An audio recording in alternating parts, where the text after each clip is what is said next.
ایک ملک پر ایک بادشاہ حکومت کرتا تھا۔ وہ بڑا سخت اور غصے والا تھا۔ اس کی ایک بیٹی تھی جس کا نام جینیفر تھا۔ وہ بھی اپنے بابا کی مانند نہایت بدمزاج اور مغرور سی تھی۔ بادشاہ اپنی حکومت پر گرفت رکھنے کے لیے کڑے حکم جاری کرتا تھا۔ جب شہزادی جوان ہوئی تو بادشاہ کے مصاحبوں نے ڈرتے ڈرتے اس کی توجہ شادی کی طرف کروا دی۔ بادشاہ نے اس بارے میں شہزادی سے بات کی تو شہزادی نے صاف الفاظ میں کہا، میں کسی ایسے شخص سے شادی کروں گی جو اعلیٰ حسب و نسب والا ہوگا۔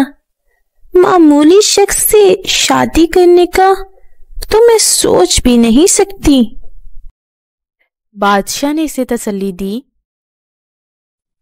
تم فکر نہ کرو، کسی عام شخص کو تو میں محل میں گھسنے بھی نہیں دوں گا۔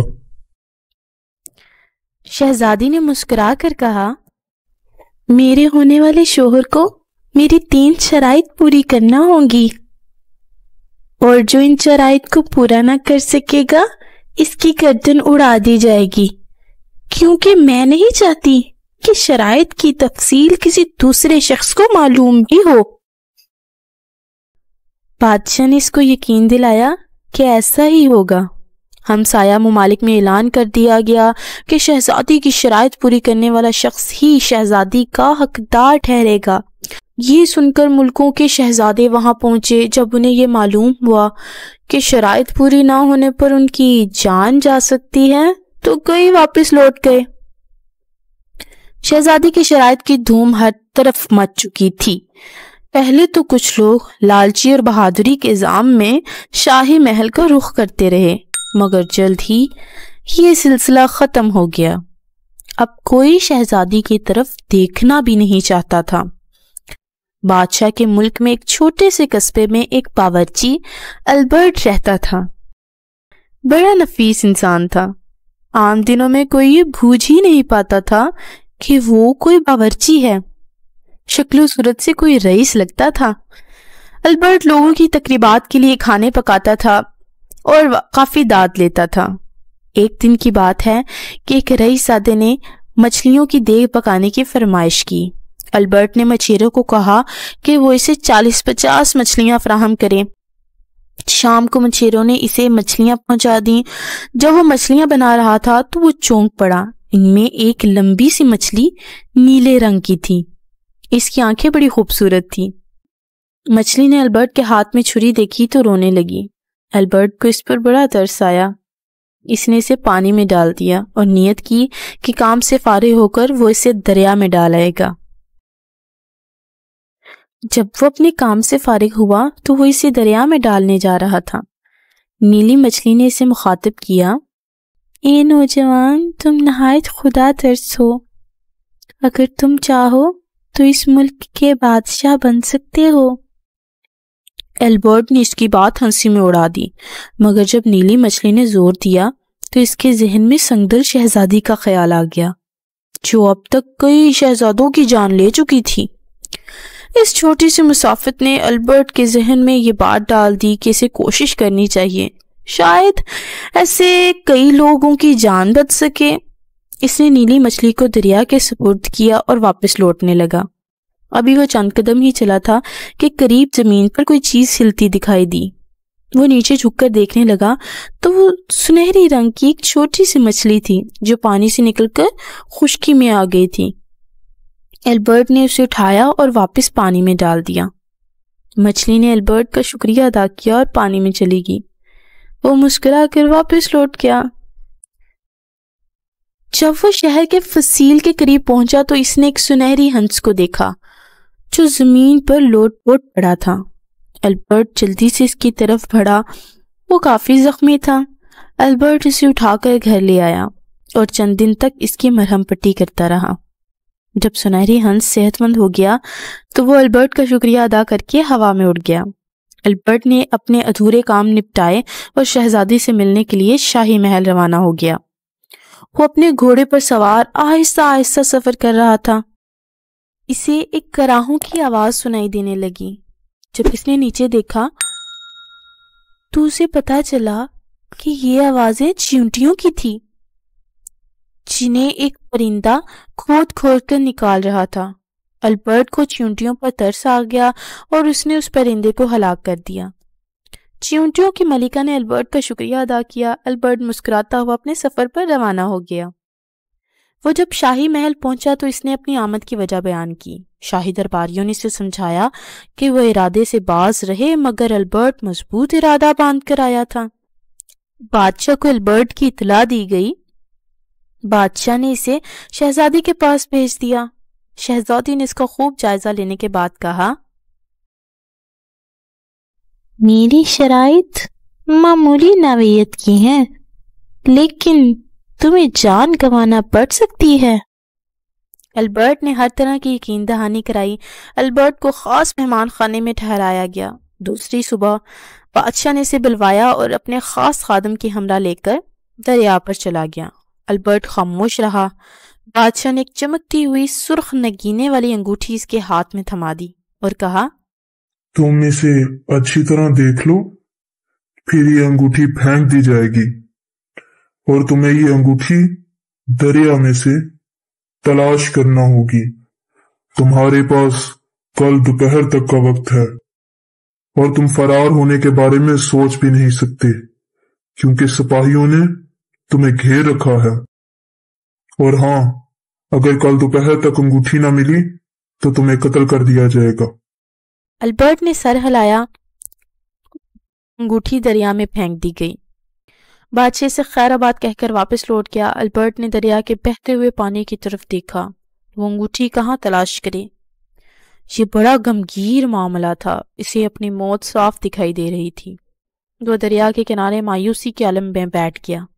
جب شام قریب ہوئی تو دریا کے پانی میں ہلچل سی مچی۔ البرٹ نے چونک کر دیکھا تو اسے زرد رنگ کی ایک مچھلی دکھائی دی جس کے منہ میں انگوٹھی دبی ہوئی تھی۔ انگوٹھی دیکھ کر البرٹ کی جان میں جان آئی۔ اس نے مچھلی سے انگوٹھی لے کر اس کا شکریہ ادا کیا۔ مچھلی ہنس کر بولی، بھلائی کرو گی تو بھلائی پاؤ گی۔ البرٹ نے انگوٹھی حفاظت کے ساتھ جیب میں ڈالی اور شاہی محل کی طرف روانہ ہو گیا۔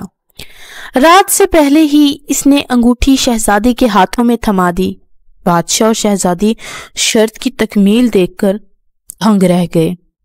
بادشاہ نے اسے آرام کرنے کا کہا اور اگلی صبح دوسری شرط بتانے کا وعدہ کیا۔ اگلی صبح بادشاہ البرٹ کو ساتھ لے کر ایک بڑے باغ میں پہنچا۔ اس نے سپاہیوں کو حکم دیا کہ وہ چاولوں کی بوریاں کھول کر تمام باغ میں بکھیر دیں۔ سپاہیوں نے حکم کی تعمیل کی۔ جب سپاہی اپنے کام سے فارغ ہو گئے تو بادشاہ البرٹ کی طرف متوجہ ہوا۔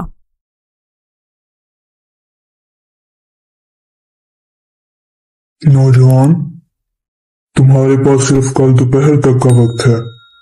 تمہیں چاول اکٹھے کرنے ہیں اور انہیں واپس بوریوں میں ڈالنا ہے۔ اگر تم اس شرط میں کامیاب رہے تو اگلی شرط بتا دی جائے گی۔ اگر ناکام رہے تو پہلی شرط کی عوض جان تو بچ گئی، لیکن باقی زندگی جیل خانے میں گزارنا ہوگی۔ بادشاہ اپنی بات کہہ کر رخصت ہو گیا۔ البرٹ نے گھوم کر باغ کا معائنہ کیا تو کافی بڑا تھا۔ وہ اگلے کئی ہفتوں تک چاول کے دانے اکٹھے کرتا تو بھی شاید کامیاب نہ ہوتا۔ ایک رات میں یہ سب کرنا ممکن نہیں تھا۔ البرٹ نے ہمت نہیں ہاری اور آہستہ آہستہ چاول اکٹھے کرتا رہا اور اسی دوران رات کا اندھیرا پھیل گیا۔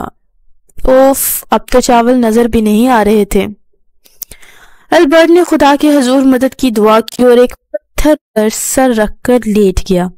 پریشانی کے عالم میں اس کی آنکھ لگ گئی۔ جب صبح کی روشنی نے اسے بیدار کیا تو وہ یہ دیکھ کر حیران رہ گیا کہ تمام بوریاں چاولوں سے بھری ہوئی تھی۔ اس نے کئی بار آنکھیں مسل کر دیکھا، کہیں خواب تو نہیں؟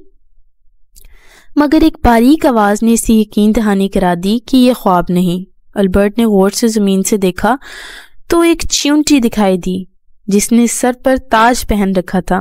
اس نے بتایا کہ چیونٹیوں کی لاتعداد فوج نے مل کر اس کے احسان کا بدلہ اتار دیا۔ البرٹ نے ملکہ چیونٹی کا شکریہ ادا کیا۔ جب بادشاہ شہزادی کے ہمراہ وہاں پہنچا تو یہ دیکھ کر حیران رہ گیا کہ دوسری شرط بھی پوری ہو چکی تھی۔ البرٹ اب کافی مطمئن دکھائی دے رہا تھا، کیونکہ اسے یقین ہو چکا تھا کہ خدا کی مدد اس کے ساتھ ہے۔ اگلے دن البرٹ جب مقررہ وقت پر پہنچا تو اس نے دیکھا کہ وہاں 50 کوے موجود تھے، جن کے پنجوں کے ساتھ ایک سیب بندھا ہوا تھا۔ شہزادی نے البرٹ کی طرف دیکھا اور ایک موتی ایک کوے کے پنجے سے بندھے ہوئے سیب میں دھسا دیا، پھر سب کووں کو اڑا دیا۔ یہ سب کرنے کے بعد شہزادی نے البرٹ کو کہا، تمہارے پاس کل دوپہر تک کا وقت ہے۔ اگر تم وہ موتی تلاش کرنے میں کامیاب ہو گئے تو محل واپس آ جانا، ورنہ ہمیشہ کے لیے اپنا منہ بند کر کے غائب ہو جانا۔ اس کی زندگی 2 شرطوں کی تکمیل کے باعث آزاد ہو چکی تھی، لیکن شرائط کو کسی کو بتانے کی جرم کی پاداش میں اسے قتل کروایا دیا جائے گا۔ البرٹ کووں کے جھنڈ کے تعاقب میں چل پڑا۔ اس نے تیر کمان کی مدد سے کوے شکار کیے، مگر ان کے سیب میں سے کہیں بھی موتی نہ ملا۔ اسی کشمکش میں شام ہو گئی۔ البرٹ مسلسل سفر سے تھک چکا تھا۔ وہ ایک درخت کے تلے رک گیا، رات اسی درخت تلے بسر کی۔ اگلی صبح کسی چیز کی چبھن نے اسے بیدار کر دیا۔ اس نے چبھن کے مقام پر دیکھا تو ایک موتی پڑا ہوا تھا۔ وہ اسے دیکھ کر حیران رہ گیا، لیکن اسے وہاں کوئی دکھائی نہیں دے رہا تھا۔ درخت کے پتوں میں سرسراہٹ پیدا ہوئی اور ایک سنہری ہنس نے اپنی گردن نکال کر البرٹ سے کہا، نوجوان، تم ہمدرد بھی ہو اور مخلص بھی۔ تم جیسے لوگوں کی مدد خدا کی مخلوق بھی کرتی ہے۔ ہم نے کووں کے پنجوں سے سیب چھین کر تمہاری چیز تک پہنچا دیا۔ اب تم یقیناً بادشاہ بنو گے، مگر یاد رہے کہ جیسا خلوص اب تک تم میں رہا ویسا ہی خلوص اپنی رعایا کے ساتھ بھی روا رکھنا۔ البرٹ نے اس کی نصیحت سن کر اس کا شکریہ ادا کیا اور وعدہ کیا کہ وہ غریبوں اور بے بسوں کی ہمیشہ مدد کرے گا۔ البرٹ دوپہر ہونے سے پہلے موتی لے کر شاہی محل پہنچ گیا۔ بادشاہ شہزادی نے جب اس کی صورت دیکھی تو وہ یہ بے یقینی کے عالم میں ڈوب گئے۔ البرٹ نے تینوں شرطیں پوری کر دی تھیں۔ اب بادشاہ اور شہزادی کے پاس کوئی بہانہ نہیں رہا تھا۔ بادشاہ نے البرٹ کو شہزادی کا نصیب سمجھتے ہوئے شادی کا اعلان کر دیا، جس پر سب درباری بہت خوش ہوئے۔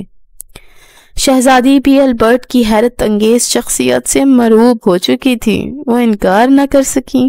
بادشاہ کے مرنے کے بعد البرٹ نیا بادشاہ بنا۔ اس کی رعایا پروری نے اسے نہایت محبوب اور پسندیدہ بادشاہ بنا دیا تھا۔